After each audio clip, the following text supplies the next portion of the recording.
शिव गुरु बड़ाया सका से पूरा करी देवना आखिया से लोर भरी चले शिव गुरु के नाम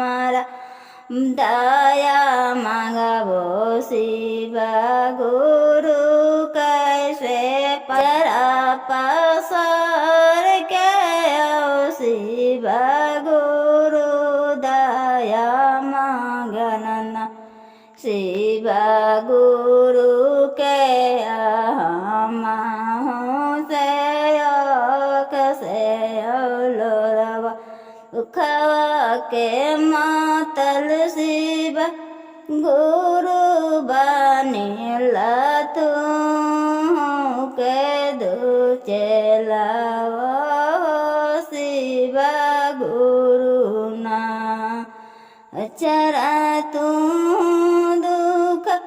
हरण करबो शिव गुरु तो हरो लागे हम दया देहु शिव गुरु